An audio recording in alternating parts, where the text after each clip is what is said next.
Hello student, I am Jyoti Jha. Welcome to NCERT the mind. तो बच्चों, आज मैं आपको पढ़ाने जा रही हूँ क्लास 6 की हिंदी बुक चैप्टर 2 बचपन।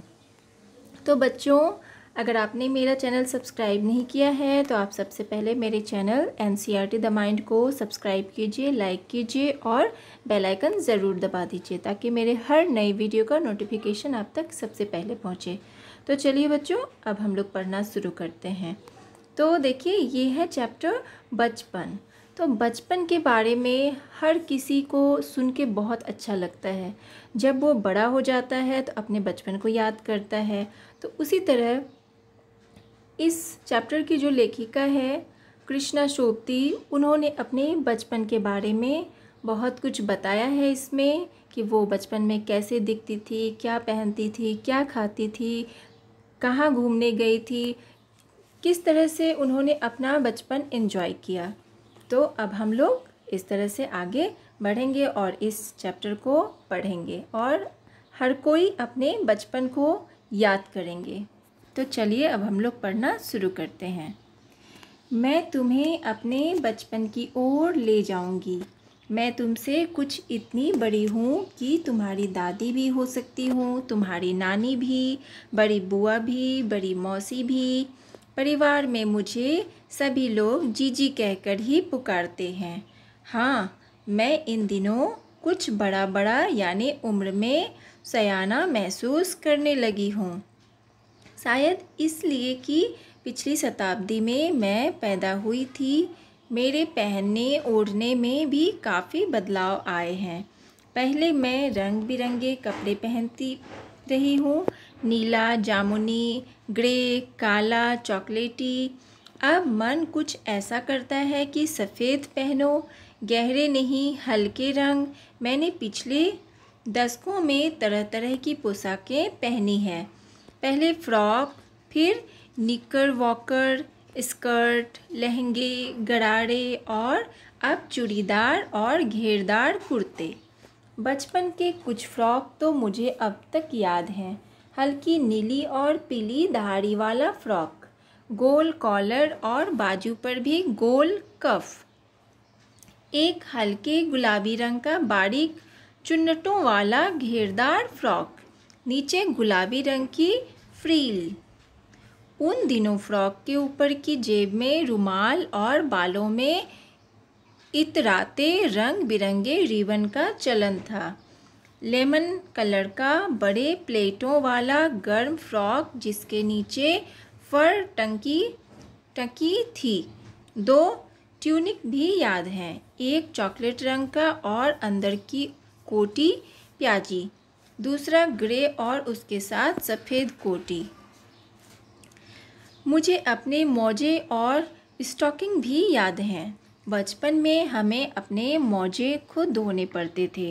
वह नौकर या नौकरानी को नहीं दिए जा सकते थे, इसकी सख्त मनाही थी। हम बच्चे इतवार की सुबह इसी में लगाते, धो लेने के बाद अपने अपने जूते पॉलिश करके चमकाते।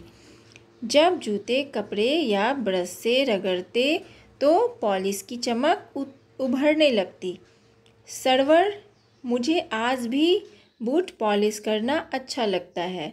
हालांकि अब नई नई किस्म के शू आ चुके हैं।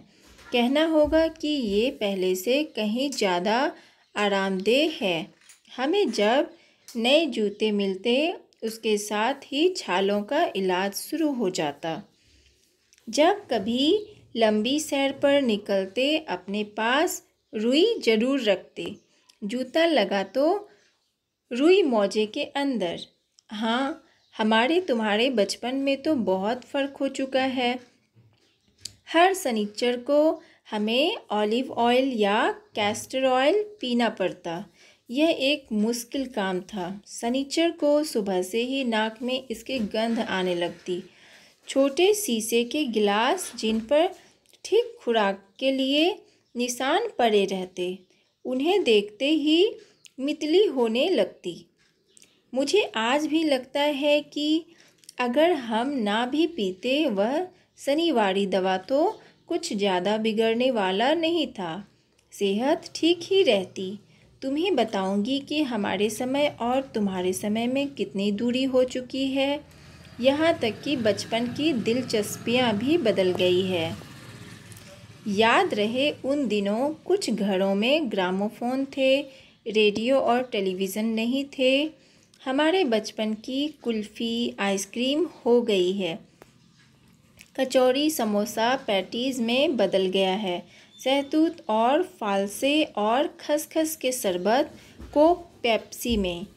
उन दिनों कोक नहीं, लेमनेड विमटो मिलती थी। शिमला और नई दिल्ली में बड़े हुए बच्चों को वेंगर्स और डेविको रेस्तरां की चॉकलेट और पेस्ट्री मज़ा देने वाली होती।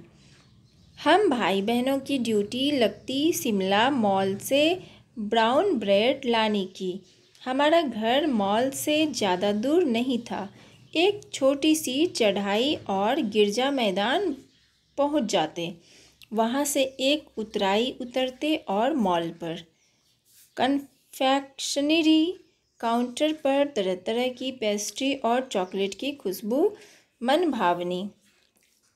हमें हफ्ते में एक बार चॉकलेट खरीदने की छूट थी।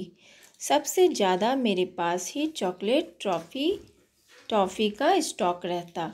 मैं चॉकलेट लेकर खड़े खड़े कभी ना खाती, घर लौटकर साइड बोर्ड पर रख देती और रात के खाने के बाद बिस्तर में लेटकर मज़ा ले ले खाती। शिमला के काफ़ल भी बहुत याद आते हैं, खट्टे मीठे, कुछ एकदम लाल, कुछ गुलाबी, रस भरी कसमल सोच कर ही मुँह में पानी भर आए। चेस्टनट एक और गजब की चीज़, आग पर भुने जाते और फिर छिलके उतारकर मुँह में। चने जोड़ गरम और अनारदाने का चूर्ण।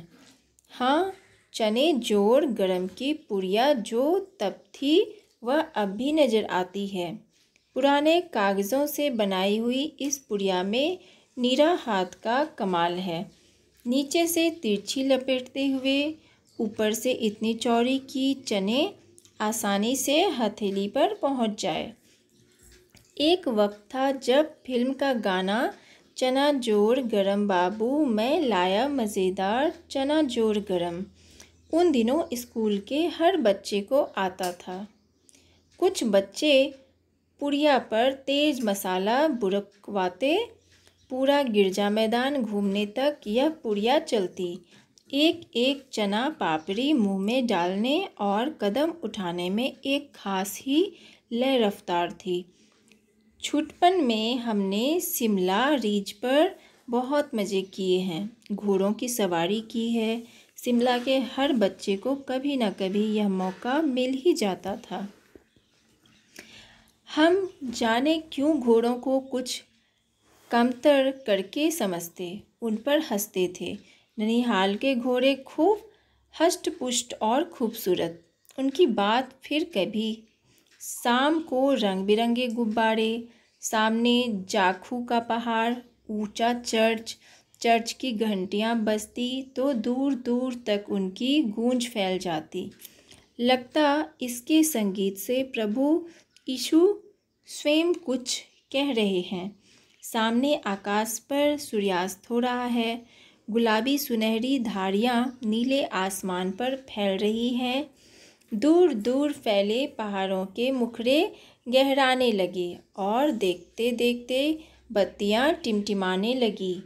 रिज पर की रौनक और मॉल की दुकानों की चमक के भी क्या कहने। स्कैंडल पॉइंट की भीड़ से उभरता कोलाहल। सर्वर स्कैंडल पॉइंट के ठीक सामने उन दिनों एक दुकान हुआ करती थी, जिसके शोरूम में शिमला कालका ट्रेन का मॉडल बना हुआ था। इसकी पटरियां, उस पर खड़ी छोटे छोटे डिब्बों वाली ट्रेन, एक और लालटीन की छत वाला स्टेशन और सामने सिग्नल देता खंबा, थोड़ी थोड़ी दूर पर बनी सुरंगें। पिछली सदी में तेज़ रफ्तार वाली गाड़ी वहीं थी।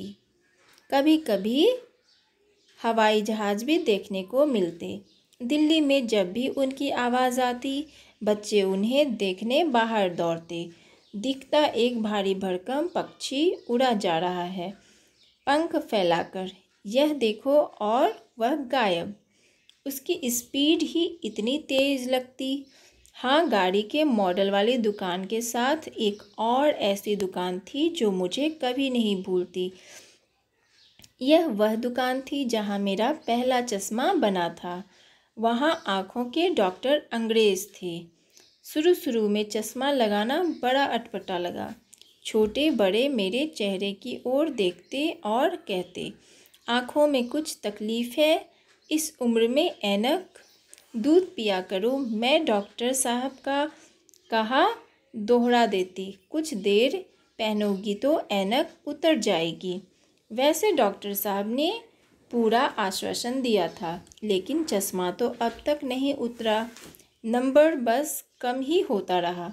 मैं अपने आप इसकी जिम्मेवार हूँ। जब आप दिन की रोशनी को छोड़कर रात में टेबल लैंप के सामने काम करेंगी तो इसके अलावा और क्या होगा। हाँ, जब पहली बार मैंने चश्मा लगाया तो मेरे एक चचेरे भाई ने मुझे छेड़ा, देखो देखो कैसी लग रही है। आँख पर चश्मा लगाया ताकि सूझे दूर की, यह नहीं लड़की को मालूम सूरत बनी लंगूर की। मैं खीजी कि मुझ पर यह क्यों दोहराया जा रहा है, पर शेर बुरा ना लगा। जब वह चाय पीकर चले गए तो मैं अपने कमरे में जाकर आईने के सामने खड़ी हो गई। कई बार अपने को देखा, ऐनक उतारी फिर पहनी, फिर उतारी, देखती रही। सूरत बनी लंगूर की, नहीं नहीं नहीं, हाँ हाँ हाँ। मैंने अपने छोटे भाई का टोपा उठाकर सिर पर रखा। कुछ अजीब लगा, अच्छा भी और मजाकिया भी। तब की बात थी, अब तो चेहरे के साथ घुल मिल गया है चश्मा। जब कभी उतरा हुआ होता है तो चेहरा खाली खाली लगने लगता है। याद आ गया वह टोपा, काली फ्रेम का चश्मा और लंगूर की सूरत। हाँ, उन दिनों शिमला में मैं सिर पर टोपी लगाना पसंद करती हूँ। मैंने कई रंगों की जमा कर ली है, कहाँ दुपट्टों का ओढ़ना और कहाँ सहज सहल सुभीते वाली हिमाचली टोपियाँ। तो बच्चों, इस तरह से आपका बचपन चैप्टर ख़त्म हो चुका है। तो आप लोग भी अपने बचपन को याद कीजिए। जब बच्चे बड़े हो जाते हैं तो वो कितने खुश होते हैं अपने बचपन को सोचकर। कितना कुछ ऐसा होता है जो वो बचपन में करते हैं और जब बड़े हो जाते हैं तो नहीं कर पाते। वो उसे याद कर कर के ही अपनी दिन बिताते हैं और सोचते रहते हैं। फिर वो अपने बच्चे में अपना बचपन ढूंढते हैं। तो इस तरह से बच्चों, आप ये कहानी को बार बार पढ़िए और अपने बचपन में खो जाइए। तो अब हम लोग मिलते हैं अगले वीडियो में। अगले वीडियो में मैं आपको इसके प्रश्न उत्तर लिखा दूंगी। अगर अच्छा लगा आपको पढ़ना तो आप लाइक कीजिए, मेरे चैनल को सब्सक्राइब कीजिए और बेल आइकन ज़रूर दबा दीजिए ताकि मेरे हर नई वीडियो का नोटिफिकेशन आप तक सबसे पहले पहुंचे। तो बच्चों, bye, take care, thanks to watch my video.